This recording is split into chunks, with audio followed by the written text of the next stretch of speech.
I'm recording right now on an ironing board. That's my like desk thing right here. Because if I go over by my desk, the Wi-Fi is terrible. So I'm hoping this will be better. Nice. You're seeming loud and clear. That is a unique vibe. Yeah, ironing board podcast. Oh, it's like the coolest ironing board I've ever seen. I stole it from my camp because we sold it. Because we sold the camp, not the ironing board. Oh, but I still like salvaged it, and it's like this cool mechanical wooden. It's like the coolest. It's honestly my favorite. Amish? I probably not, to be honest. It's got a lot of like I mean, maybe we have like an Amish rocking chair. We have two of them. They're pretty rad, but Nice. I don't think it is. It's just I think it's just old. I think this just might be what ironing boards were back in the day. Yeah, that's fair. Logan, I'm 1 minute in and already my photo booth is frozen. Oh, I love that. Love that so much. So we're off to a great start. Hi, everyone. Hey, I'm guys. Jacob Wade. I'm Logan Riley Bruner. And we are I'm joined this week by the phenomenal, you were in the middle of introducing yourself. I cut you off. No, Go ahead, sir. you're good. You're good. That's how these things work. You're like, we're all just so excited to start. I'm Soren Alf Correia, and I am the beta wolf of the pack. What hosts are you guys? I don't like that like alpha wolf like Right? It makes me think of like all the skeevy guys I knew in like high school that were dating people in my class, and I don't like it.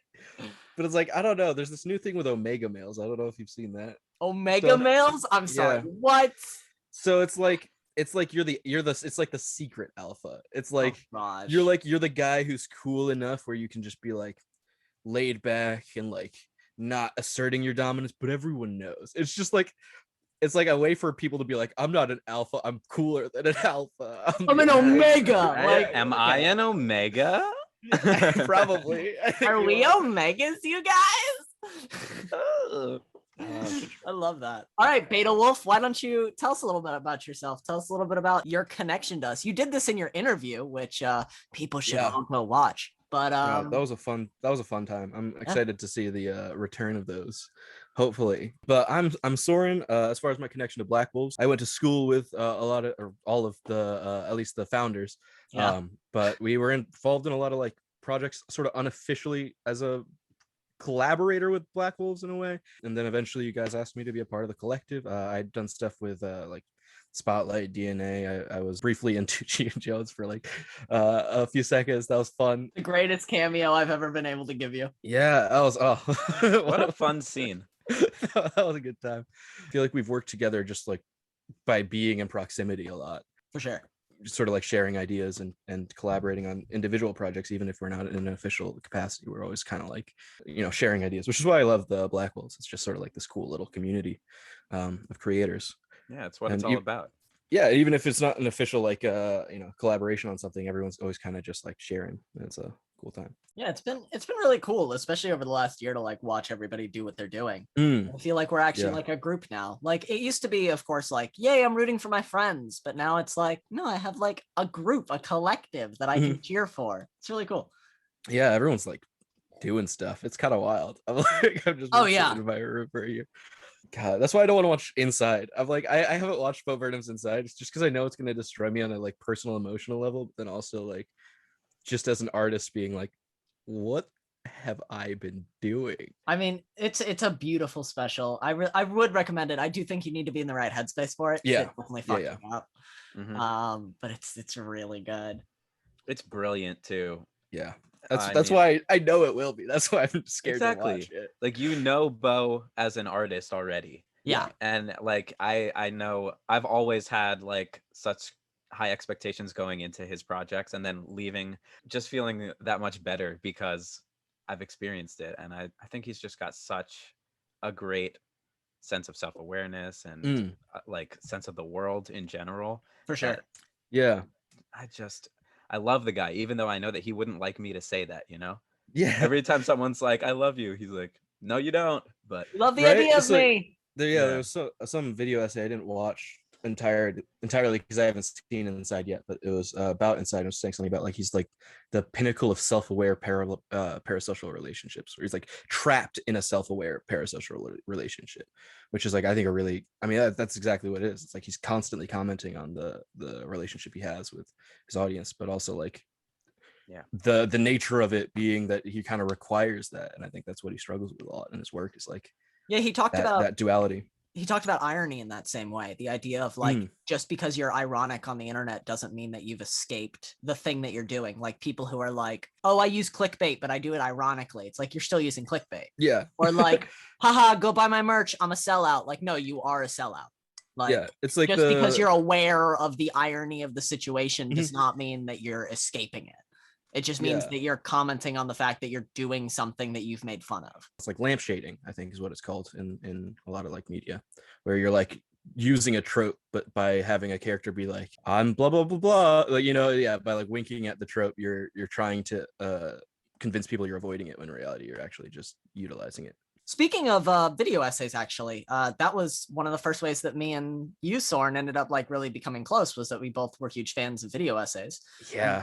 Me and Jacob are both huge fans of Zack Snyder's Justice League. And we talked about it in collaboration with the new Norse mythology series that you, Soren, brought up a good point about. So I would love to hear your thoughts about that series that we talked about last week. Oh yeah. So first of all, as a preface, I haven't seen a lot of the details about that Norse mythology show, so it's entirely possible. A lot of my stuff is sort of conjecture and speculation, just sort of my opinion based on again, video essays I've watched and that sort of thing, more on Zack Snyder as a whole. Yeah, the link to both of the videos that Soren is talking about that he sent to both of us, Jacob, I know, watched one of them, will be in the description below. So if there's anything that Soren, me, or Jacob says that you guys are like, that doesn't sound quite right, just like, there's a video down below. You can find it. You can find exactly what we're talking about. And also, I think the videos, time-wise, just because I think it's probably important, I think they both came out before the Snyder Cut. So I think if you're looking for the two creators to talk about the Snyder Cut, I believe it was sort of like, we're going to talk about Snyder in relation to all of this sort of like cultural stuff that's happening, as a preface to that. I don't think they talk about Justice League, the Snyder Cut at least, and I don't think they might talk about it conceptually, but I don't think like the actual movie, and I don't think they talk about Army of the Dead at all, but they do talk. I mean, Zack Snyder did have what was it? It was Dawn of the Dead, Day of the Dead. He did one of the he did Dawn of the Dead way back when. They do talk about that. Yeah, that was the thing that kind of like kickstarted him in the industry, was he did Dawn of the Dead, and then he did 300. Right. So basically the crux of the thing is that a lot of Zack Snyder's filmography borrows and utilizes a lot of like fascist themes and fascist symbology, as well as a lot of really like sort of problematic worldviews that Ayn Rand was sort of the proponent of. Like, he kind of has a very Ayn Randian view, especially it's very present in his like portrayal of Superman. I think that's more in the Save the Cat videos with Maggie Mae Fisher, I believe. She talks a lot about how you can tell sort of what Zack Snyder's view is based on how his general film universe, but also like the changes he makes specifically to Superman are really telling. Because Superman as a character, a lot of the reasons that Superman was sort of a controversial figure in his universe, I think a lot of people are like either love Zack Snyder's depiction of him or hate him. Really hate him because of the departures it makes from a lot of the typical comics, which, I mean, I'm not saying all of them. I know a lot of them go into darker themes, but he's choosing particularly the ones that have the darkest themes, and especially with the way that Clark's father talks to him and how he teaches him to use his power. It mirrors a lot of the same quote unquote lessons from Atlas Shrugged, which is basically all of these like pinnacle figures. It's very social Darwinistic. So like all of the capitalists, robber barons at the top suddenly decide that they don't need anyone else. They retreat to a place out in the Midwest somewhere, I think like out in Utah or some in the mountain ranges, and they create this little utopia where they decide they don't really need the laboring class anymore. And then everywhere else, all of a sudden society starts collapsing because all of the important people leave. And so it's a very sort of anti-communist, anti-labor movement concept, and you can see that same sort of through line in the way that Clark Kent's dad tells him, don't use your power, protect yourself. It's all about like instead of in the comics where it's a lot of the times like teaching him about selflessness, teaching him about the responsibility of the power he has, and all that. The Snyderverse gives a lot darker of a telling of that. And it's like an hour-long video I'm trying to really bottle down into, but also you see a lot of that same fascist undertones in 300 most notably. And a lot of people say that it's because the source material, the comics, is incredibly fascist in itself, so he kind of was working from a problematic source material to begin with. But you can still see just in the usage of the sort of Battle of Thermopylae as a myth, it has always had a really racist, really like nationalistic, xenophobic slant to it. 100%. Ever since it was like appropriated by literally the Nazis as a symbol of the West defending itself against the East, quote unquote. So there's a lot of stuff to unpack there. Obviously, the video that we're linking is like an hour long, and then the other video series is like 4 parts, each like 15 minutes. So it's a lot to unpack, but that's the crux of it. And the main issue is that in Norse mythology particularly, it's already in really big danger of being appropriated by Nazis and appropriated by fascists. Yeah. So and this is there's also a lot of stuff about sexual assault that I'm probably not going to go into as much, just because I know it's a very delicate topic. The crux of it just being that he deals with it a lot and uses it in ways that are not necessarily framed the best. He has a little bit of too much male gaze, particularly in Watchmen. I think also you can point to Sucker Punch. That's an entire movie, absolutely, like that could have been really, really like empowering, like we're fighting against the system, but ends up being very like women in prison being hot. Yeah. He definitely, I think, has a tendency for male gaze, from what I can tell. That was why I was worried, particularly about Norse mythology. One, because there is a lot historically that has to do with sexual assault. So it's something that probably, it gives him, I think, too much of an excuse to bring that in. And that's what makes me nervous. And then 2 is just because the Norse culture is already being appropriated by fascists and Nazis. I'm kind of worried about what his framing might open up in terms of like toxic masculine representations and stuff like that. Absolutely. But that's the majority of it. Sorry, it's a lot of stuff front loaded. But I feel like going back to the male gaze in Zack Snyder's films, I feel like watching back on Justice League, the Joss Whedon cut. I was going to mention this. I feel like there was more male gaze in that 2017 cut than in the 2021. Sure. I think, to be honest, I don't trust Joss Whedon anymore. Yeah, me either. To be completely real, and that's so difficult because Soren, and correct me if I'm wrong, but me and you used to be really big Joss Whedon fans. Joss Whedon was like my hero. Well, because he's done like everything that I've loved, like Much Firefly, Firefly, exactly, all the way from like original stuff that's like super embedded in geek culture to really big like not original content but adaptations of comics, to Shakespeare, literally even to there's this one super niche YouTube channel called Britannic that was like one of the biggest comedic influences for me as a kid, and they were in Much Ado About Nothing, and so he came on their channel and like was in a video so randomly, but literally like Joss Whedon hasn't been involved in every part of my like influential upbringing. So it's exactly, it's really tough. I think as I have 2 points to make. One is about the male gaze, and one is taking it kind of back to Ayn Rand. In watching the Snyder Cut, because I know you haven't seen it, there's a lot of moments that from the original Justice League were very male gazy that are just gone. That it's just like all the moments that could be considered like, oh, the Flash lands on top of Wonder Woman in an awkward position, gone. It's just replaced with like Diana saying like to a little girl, you can be whoever you want to be, which feels very like progressive and forward. And it's like, okay, is that progressive and forward because he realized that people have a problem with the male gaze, or has he actually like grown as a filmmaker? Yeah, to make I hope he has. decisions? Me too. I think also the thing that also gives me a little bit of hope is the replacement of Chris D'Elia with Tig Notaro in Army of the Dead. That Chris D'Elia got accused of sexual coercion of a minor. Is that correct, Jacob? Do you know? Yes. Okay. Some sketch stuff. Sketchy things. He would text girls. What he would do is text girls after his shows. He would answer every Instagram DM that he got and would be like, oh yeah, come up to my room. Didn't ask them their ages. And some of them ended up being younger. Yes. And if it wasn't come to my room, it was, oh, send me pics. Yeah. Word. You know. Yeah, he got accused of that after he had shot everything in Army of the Dead. So the movie was wrapped. And Zack Snyder fired him, hired the comedian Tig Notaro, and refilmed all of the scenes with her just on a green screen. I imagine he's a master of reshoots at this point. Yeah, I would agree.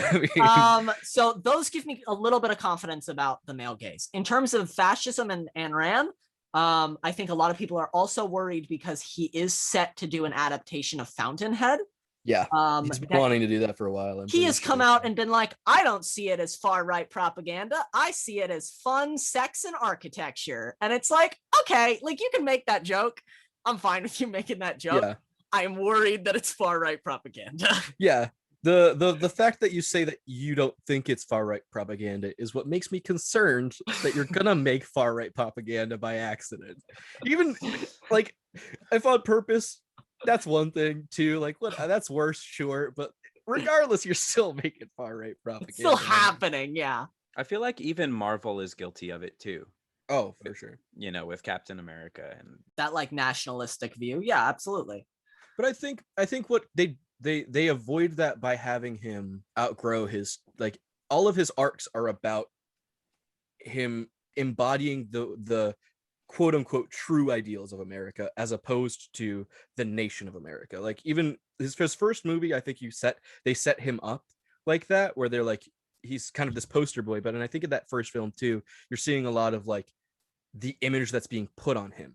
And then even in Avengers, I think you can see that he's struggling and chafing against, you know, his identity as like Captain America, and then having to sort of like discover these secrets about S.H.I.E.L.D., all carrying him into like Winter Soldier, where you see that he actually like actively goes against America in, I think, ways that parallel, I think the like Winter Soldier plotline parallels a lot of ways of like the Patriot Act and kind of that sort of crisis, in which is really interesting because it makes S.H.I.E.L.D. Sort of an allegory for the US, and in doing that, then it makes like Captain America literally like a militant fighting against, you know, the US's overreach, which is also interesting in current context because that's also a charged topic. But Civil War too. True, yeah.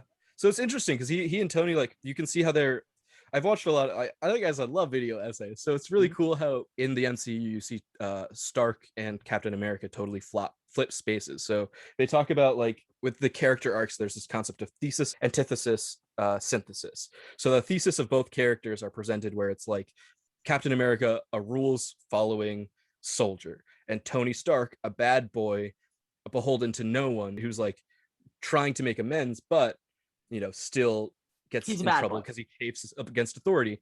As they both see the shortcomings of their worldview, they both kind of come to clash against each other in Avengers, and they see the opposite side. From that point on, when both of their techniques or both of their approaches fail, they swap places, trying to do the antithesis. And you can see that as Captain America switches to rebel and Tony Stark switches to be a proponent, work with the government and the Sokovia Accords, exactly. Yeah. And then in the end, with a synthesis, you see that Captain America in Endgame is able to wield the hammer because he finally finds the balance of his own individuality with the ideals that he's been trying to embody, as Tony Stark still, you know, is able to recognize the power of authority and teamwork and all that, but while also recognizing the strengths of his own individuality, with his literal final words being "I am." Like it's you know what I mean? It's, man, I love that. Can we just talk about the fact that the Russo brothers are like absolutely amazing? That like, sure, I used to be a huge Joss Whedon fan. Sure, we can talk about Zack Snyder all day. James Gunn is in the DCEU, but the Russo brothers, they're not problematic, and they make amazing movies. And they made one of my favorite. Yes, they made one of my favorite TV shows of all time, and they did it well, and they did it non-problematically in a way that I can watch that show like no other sitcom from its time period. I can turn on Community and be like, there is not a single episode that I'm like, this does not play in 2021. Really, any episode that features Pierce as a main figure is a little bit my thoughts on Pierce, on the line, but my thoughts on Pierce specifically are that Pierce is never given a pass. That, like, sure, Pierce as a character is extremely problematic, but no one is ever like, that's just Pierce. It's like every time Pierce says something that's racist, sexist, xenophobic, anything of the above, people are like, Pierce, you can't say that. You can't be this guy. On like the opposite side, you could say that that's similar to the practice of lampshading, where they're still sneaking in those jokes. Fair. They're still repeatedly using those jokes, but then maybe trying to get a pass by having the other characters acknowledge that it's problematic. I love that show, but I do think it's like, it has its short, and I think Dan Harmon as well at the time was going through a lot. You can tell he left the show for a while because he was not a good person to work with, and I hope he's gotten better. But After he got fired in season 4, and then he came back season 5, tried to save the show. Did a pretty alright job. But then they lost Donald Glover halfway through the season, and the show just...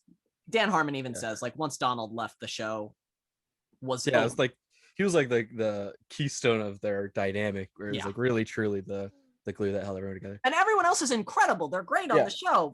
Pageant Brewster, when she comes in the final, I think, 12, 13 episodes, she's an incredible addition to the cast. But once you lose that heart... exactly. There's like a really great chemistry that Donald Glover just has in everything that he does, where it's just like, I mean, it's not news to anyone that like Donald Glover is a genius, and that is true. But my gosh, he does such a good job at like really just filling that role. Even if he's not always like the driving force, like Jeff is almost always the driving force, but Troy is somehow like this person that keeps you watching, you know? Yeah. I think it's because of the dynamic between Troy and Abed, honestly.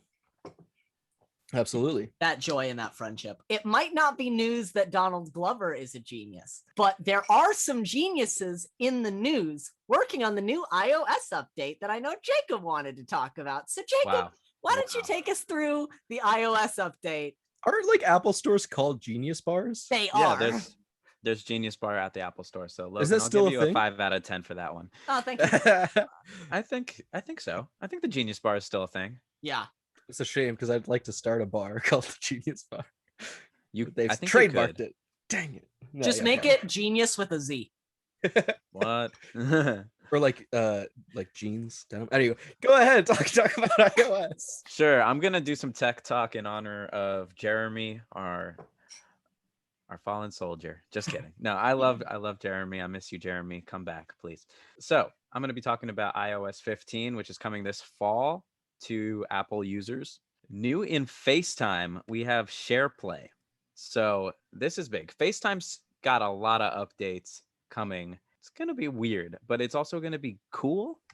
So SharePlay is where you can watch TV or a movie, stream something, and at the same time, watch with your friend. So that's cool. Just live reactions of like watching something that you're watching at the moment. Just be like, oh, here, check this out. We're watching you can it do together. like watch parties? Yeah, it's basically like a that's watch really party. Cool. Yeah. So FaceTime, there's nice. like FaceTime watch party, basically. It has the same for music, so you can share music live and listen with a friend. Nice. That's cool. I hope it works like Zoom has a similar feature, but it doesn't always work the best. It's like the volume is really finicky.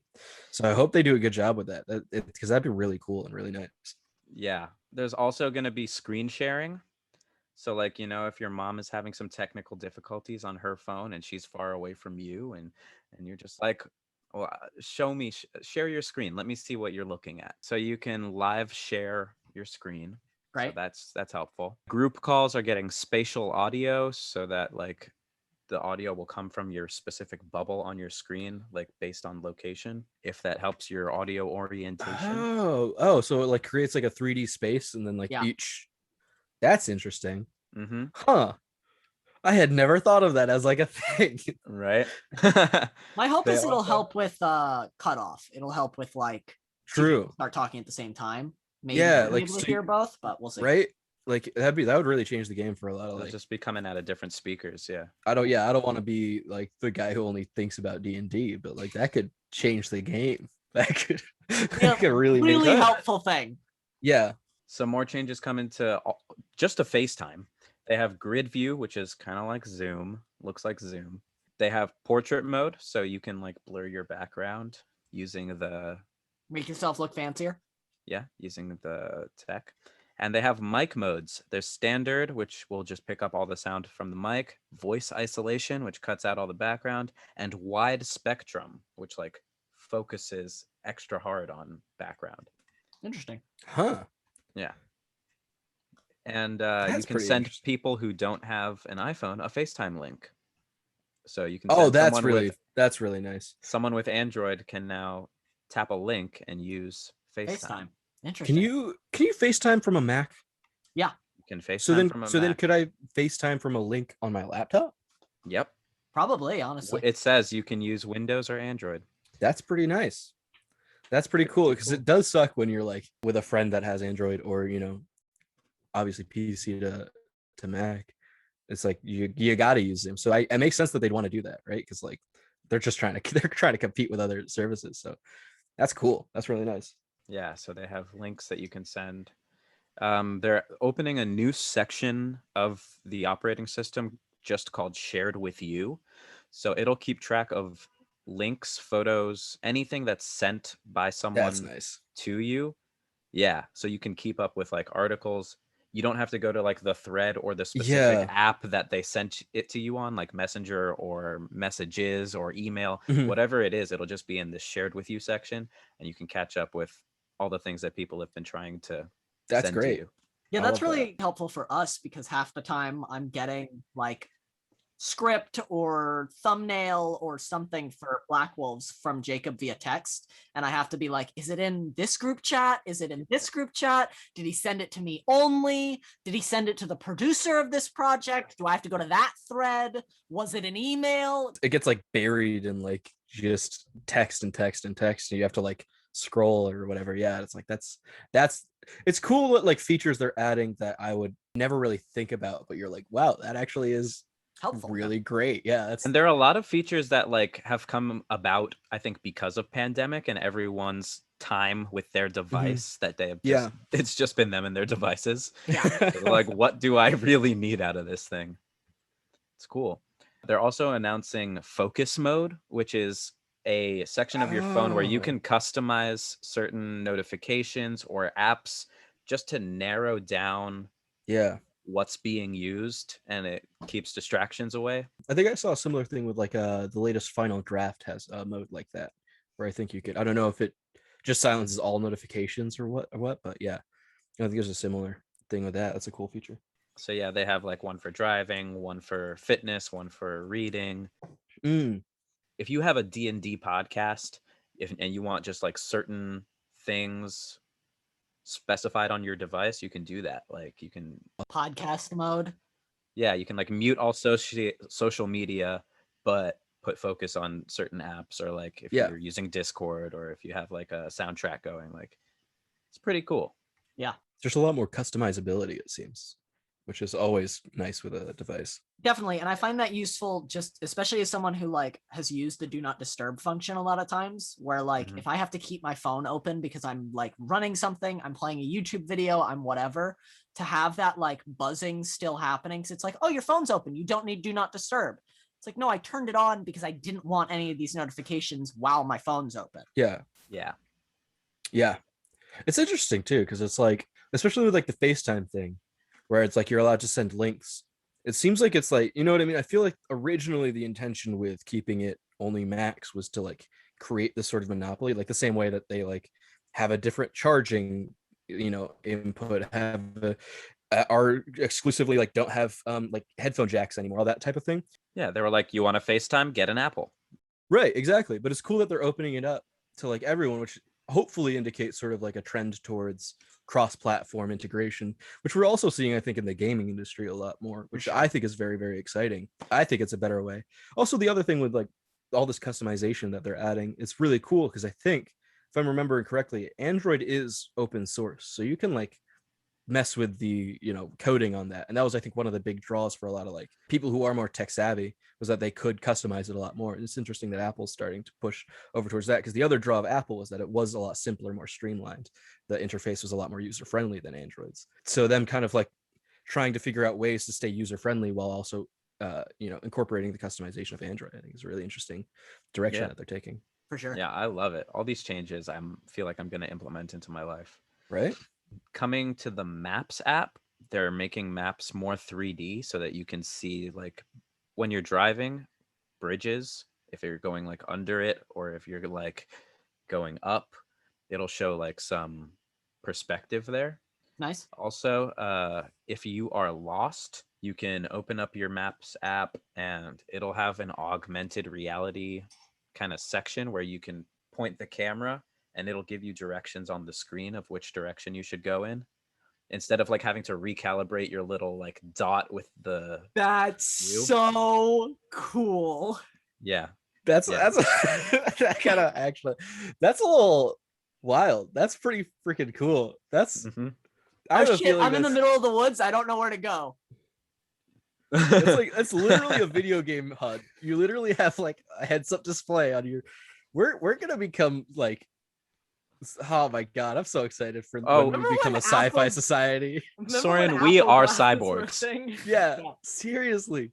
Yo, but I mean, like, augmented reality is gonna, I hope, become a really big thing. That's so cool. Yeah. It's like Nick Fury's windscreen. You go, like, that's awesome. Yeah. Super duper cool. Oh, Apple Wallet now has you can put your driver's license in. So you technically, cool. If you do for some reason leave your license somewhere, you could just have a copy on your phone. I mean, I don't have to cop my phone though, or can they just like scan it? Would I then have to be like, legit. Here's my full phone? Oh, that'd make me a little nervous. Right? No, I think they can. I'm pretty sure they can scan it. I think it's more for like IDs at the door and stuff. Yeah, it's for venues and stuff. Like people who are like on a run. Like if I'm going for a run, I don't want to have my license in my pocket. So like to just be able to pull it up on my phone and be like, this is my ID is like a really effective thing. Honestly, I think it's a solution. I think all of Apple Wallet has been a solution to wallet phone cases that people are like, yeah, your wallet phone case is awesome. But if someone takes your phone, they're taking your debit card and your driver's license, and you're asking to get robbed more because you now have a case on your phone designed to carry all your other stuff. Right. So just integrate it into the phone. And people now have like all that stuff in your phone, but they have to get into the phone first. Yeah. I'm not sure I would take a phone ID. Interesting. To be honest. You know what I mean? I have to look and see what, security measures Apple's implementing. Because obviously, it depends, but what's to stop someone from literally just like screenshotting something, putting their own, cropping their own photo over the other one. Yeah. With a physical ID, there's so many like watermarks and things you can use to tell that you just like, transparency is all that stuff. Maybe it is sort of like, they're utilizing, what's it called? The like NFT. There we go. Yeah. But yeah, it's like, unless it's sort of using that kind of technology where it's like literally when you put in your information on the license, it gives you like this thing that is verifiably, at least in the early stages as a restaurant person, I'd be really skeptical of taking something like that. I think they're implementing the privacy security like technology that they use with some screenshots. Like you can't screenshot Netflix and send it to someone. You can't screenshot your passwords app. Like it'll block out the information. Yeah. I mean, it's Apple. I'm sure they're taking into account all these security measures. I would be surprised if me, Soren, this untechnical dude, is coming up with some, groundbreaking, like some dude at Apple's like, oh, we didn't think about that. Like, we think about that. Yeah, I'm sure they have some kind of countermeasure for it. It's just the initial, concern. There's a couple more really cool new features. Take us through. All right, so there's now live text in photos and online. So live text means that you can look at like a photo on your phone, and if it's a photo that has text in it, like a photo of a sign or a photo of someone's business card, you can tap the phone number in the photo and it will actually you'll be able to call it. That's awesome. Like it can copy and paste it. You can that's awesome. Yeah, you can copy if you hover your phone over a menu. You could select text, copy and paste into something. That's awesome. I remember back when I was in middle school, there was this one TED talk of a prototype of some augmented reality thing where it was a projector on your chest and it would just project stuff onto the thing, and you could use it just like a camera. But it was of course at the time it had this backpack battery. It was crazy big. But they had this one really cool feature where they were obviously it was this crazy prototype, but at the time they said that you could do this thing with it, or eventually would be able to, where you could everything was with your own hands. So you'd be able to look at a book and gesture with your hand and copy and paste from the book into another document. So it's exactly what you're saying, where the software is able to recognize it. It's just cool because at the time I was like, that's the coolest thing in the world. And all of a sudden it's literally just a commonplace, everyone with an iPhone is going to have it. It's not a unique software. That's so cool. Something that's going to be really nice and really helpful with that in particular is the idea of people who are hard of seeing or hard of hearing, is that like if I have really bad eyesight, if I'm blind for any reason, I could have a friend like take a picture of something, copy and paste all the text and send it to me, and I can use Apple's speech to text and just go, great, what is it? What's the menu? Play. Yeah, exactly. Yeah. Read me everything on it. It's so much faster. Yeah. Then like, oh, I'm going to have to type out all of the items on this menu and send it to you. It's like, send me the whole thing. I'll have voice text, read it, and then I'll tell you what I want.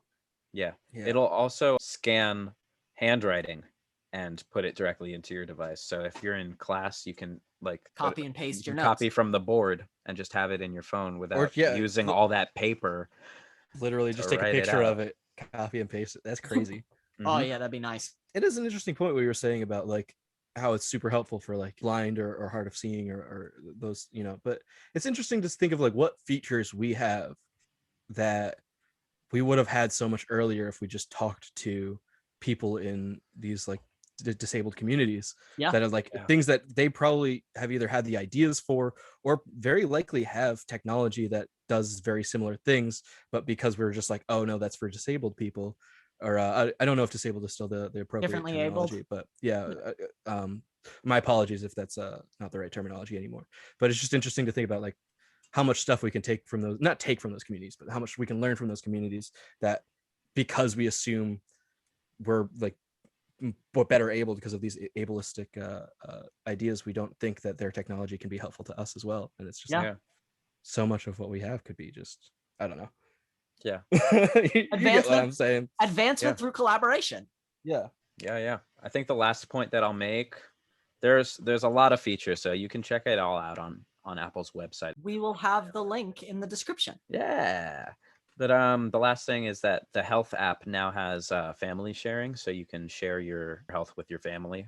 And no thanks. Sorry. I'm sure that's great. You don't about that. You don't have to. It's your choice. It's just an option. I'm sure that's great. Like, if you're worried about your mom, let's say, and you're in another state, and she's living alone, you know.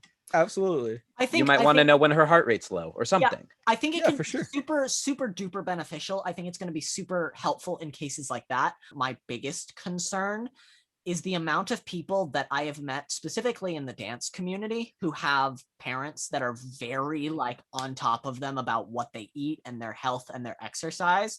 The idea of like my family could track how much I was exercising no matter where I was, I think can lead to some more abusive situations. So that's the only thing that worries me, is the idea of a parent being able to be like, well, I can see how many steps you've taken every day.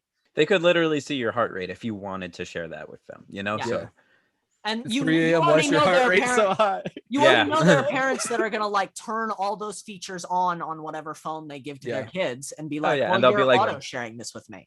They'll be like, go to bed. I can see that you're awake. Your heart rate is accelerated. I know you're still up. That's terrifying. That's a little scary to me. Yep. Yeah.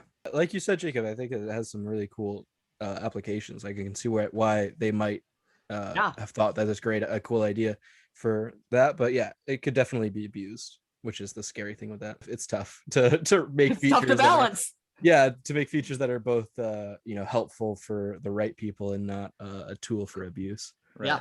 Not crossing a line anywhere. Yeah. In how accessible everything is. Mm-hmm. But yeah. We are drawing to... Hopefully oh, yikes. Didn't mean to kick my ironing board. Did you have one more point to make, Soren?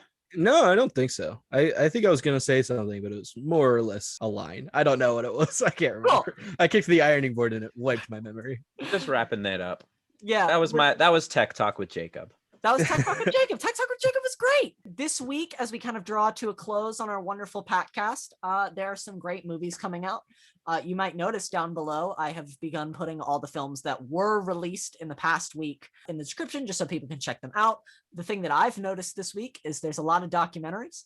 The film 12 Mighty Orphans is getting its nationwide release. It got a limited release last week. And I want to point out two films specifically. I have not seen any of these movies. I would really like to. But the two films that I wanted to point out, because I wrote them down, were Les Notres, which I believe is a French film, but I might be mistaken, so don't quote me on that, and Miss Juneteenth. I wanted to point both of them out because they are the movies that came out this week that had female directors. Les Notres is directed by Janine LeBlanc, and Miss Juneteenth is directed and written by Channing Godfrey Peoples. I want to promote both those movies as we're constantly looking for more representation of other people than just white men in filmmaking and in directing. So go support those films this weekend.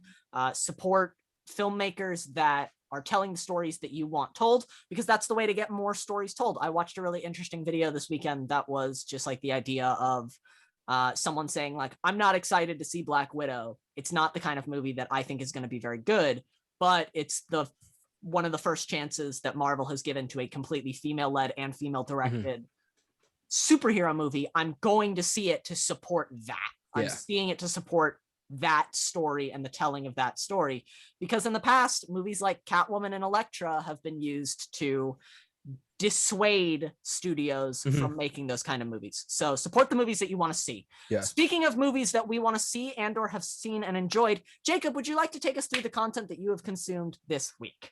Sure thing. I have been watching a lot of Mr. Bean, the show. Rowan Atkinson doing sketch comedy and sitcom stuff before the movies, which I love. He's hilarious. Yeah. I just bought a book that is called Great Britcoms, and it has like a whole chapter dedicated to Blackadder and then another one to Mr. Bean.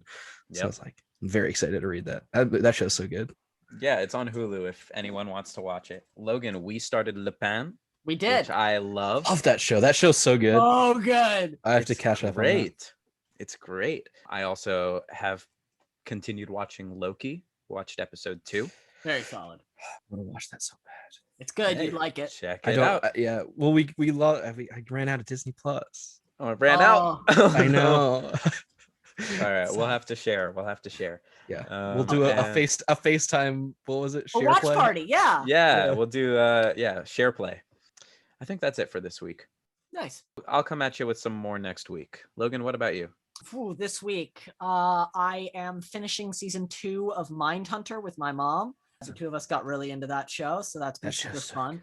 It's so solid. It's such a well-written, well-directed, well-performed show. I'm very sad that I don't think we're going to get a season 3, but that's what happens when you have a really incredible film director who doesn't realize how long television takes. Yeah.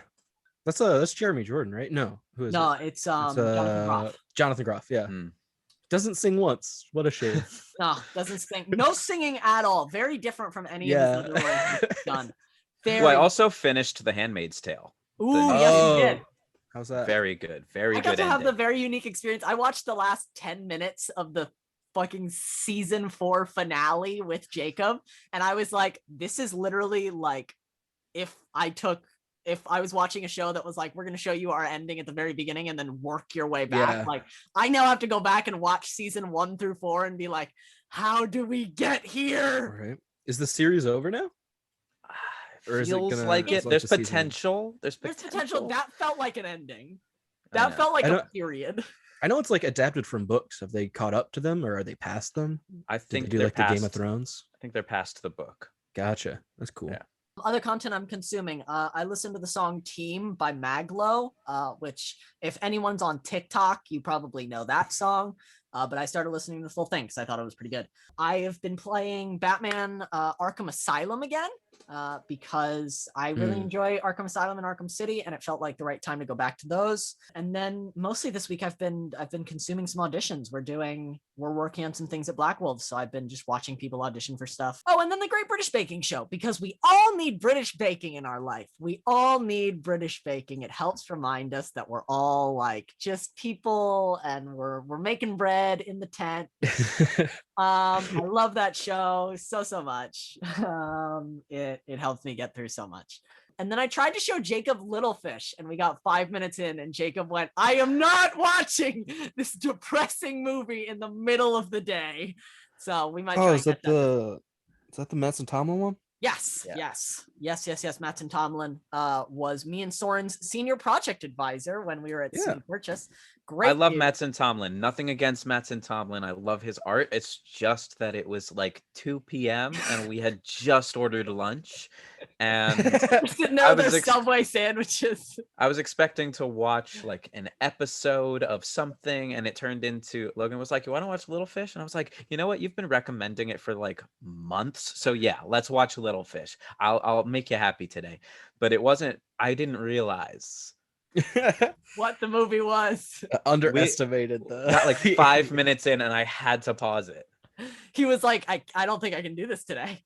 I was like, Logan, is this about what I think it's about? It was a great moment. It was. Also love Lupin. I think it's a great show. We've been watching it in its original French because we're fine reading subtitles. But that's the content that I'm consuming this week. Oh, and then also I watched this really great Twitch live stream called Master Daters. Oh, thank you. I also got to guest star on it like a week and a day ago. I'm bad with time. That sounds right. Yeah, and it is starring our guest host. So Soren, after you take us through the content you've consumed, why don't you talk a little bit about Master Daters and the other places that people can find you? Sure. So as far as content I'm consuming, of course, I've got to give shout outs to some of my other collaborators on other projects. Ending Pending is a great podcast hosted by one of my castmates on Good Neighbors. I'll talk about that a little bit in a second. But Andy is one of the cast members, and they do a show called Ending Pending on the Where They May podcast network. The whole concept is it's like a podcast about shows that get canceled after the first season, and they go through the first season, and they take it like 3 episodes at a time, talking about what worked about it, what didn't work, and then potentially how they may have improved it to get it, to another season. Yeah, or just generally what the issues were with it, or if it was like a shame that it got canceled. Famously, they refused to do Firefly. Fair enough. That's a great podcast. That's called Ending Pending. That's with Andy, Evan, and Ron, who is also the editor for Good Neighbors. Then we have Aspiring Adventures, which is a Twitch stream live action or a live play tabletop role-playing D&D stream, and that's with another cast member from Good Neighbors, Matt Marchek, who's the DM, and a really lovely group of cast members. They're every Monday on Twitch. Fantastic. Aspiring Adventures, those are sort of my like nepotistic plugs. But as far as like content I'm watching unrelated to projects I'm in, I got into Banner Saga, which is a video game, a lot recently, like these past few days. It's just a beautiful artwork in the game, and his story is really incredible. I've never gotten to the second or third games, but I'll probably get those and spend them or play them when I'm self-isolating in Scotland. It's got 10 days to fill, so I'll figure something out. Woo! Yeah, so Banner Saga is a great game. If you're looking for shows, there's a K-drama. I don't want to say it's a K-drama. It's not really a K-drama, called Vincenzo on Netflix. It's about a Korean lawyer who was raised in Italy as a mafia lawyer, who returns to Korea after his like father figure passes away and his brother kind of kicks him out. He goes to Korea to collect. They had left like a stash of gold hidden in a certain building, so he goes there to collect it, but ends up sort of falling in love with the characters of that building as he has to sort of protect it from other people trying to demolish it. It's a very big ensemble cast. It's incredibly witty, very, very like sort of silly, but also dramatic. It's honestly one of my favorite new finds of the past year. It's so good. It's so much like its range of so good. Just go watch Vincenzo. Gosh, there's so much more. Right, the moment the question gets asked, you're like, I haven't done anything. Right. Of course, Lupin. I have to catch up on that. My go-tos are there's this it's like a mini series on Netflix called Criminal, but it's really cool because it has like different. I know I've recommended it on Blackwolves before, but it has different branches of like spin-offs, because there's one series that's only in the UK, one series that's in Spain, one series that's in Germany, one series that's in France, and it's not the same story and they're not interconnected, but it's the same premise of like a interrogation team as they bring in suspects to interrogate, and every episode is like over the course of one case, them interrogating one suspect. It's like very almost like theatrical, because it's like you're just in the interrogation room and the room behind it, and they actually handle, I think, a lot of the subject matter with a decent amount of nuance, I think, without stepping into propaganda too much. Of course, it's European, so their relationship with it is a little different than ours. And oftentimes I'm like, that's not a really ethical move on your part, cops. But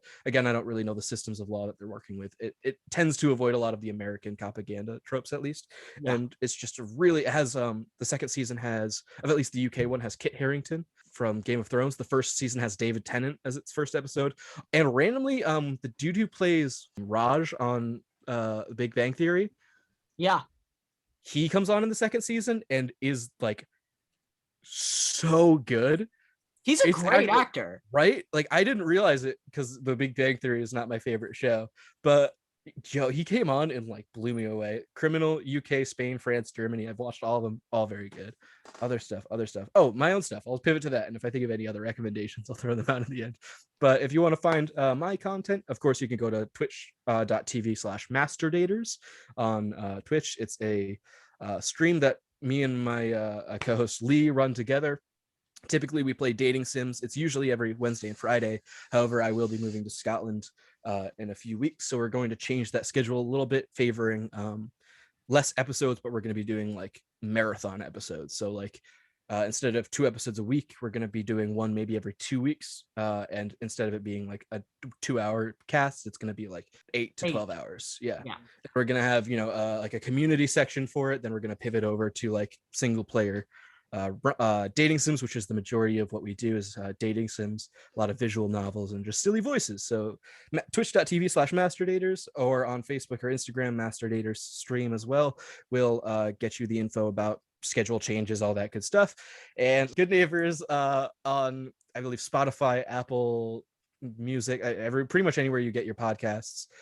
Good Neighbors RPG. It's a live action, not live action. It's a live play tabletop role playing game where we play Monster of the Week. It's very similar to Dungeons and Dragons. The cast is amazing. It's me, Andy from the Ending Pending, Matt from Aspiring Adventures, and Anna, as well as Lee, who's my co-host on Masterdaters. It's a great cast of people, really cool storytelling. We're just getting to this arc with Andy's character where it's absolutely bonkers. We have not gotten to the end of releasing the episodes, but we have recorded them. And my gosh, this is the first time where it's like a TPK is entirely possible. And it's a crazy one. This arc is wild. Right now we're at 33 episodes. So that might be a lot for certain people. I know, at least when I was watching Critical Role, I got buried in episodes because it's like 4 hours a piece. Hours are a lot shorter. I'm only like an hour. But if you don't feel like you want to go back to the very, very beginning and start from there, if you just kind of want to hop in at a later episode, you can scroll through and find an episode called Archives, which is all of us just talking about our characters, talking about our arcs and where we've come, and just the general story so far, to catch you up, so you can jump in there, get the recap, and then move on to catch up. That's most of the stuff I have, at least ongoing right now. But you're always welcome to find me at Just Another Nerd on Instagram, and I'll give you any other updates. Love that. Thank you so much, Soren, for guesting on our podcast. Of course. Thanks for having me. It's been a lovely time. Yeah. I love it. Yay. It's always cool to have you as a part of our things. We love working with you. You already know that.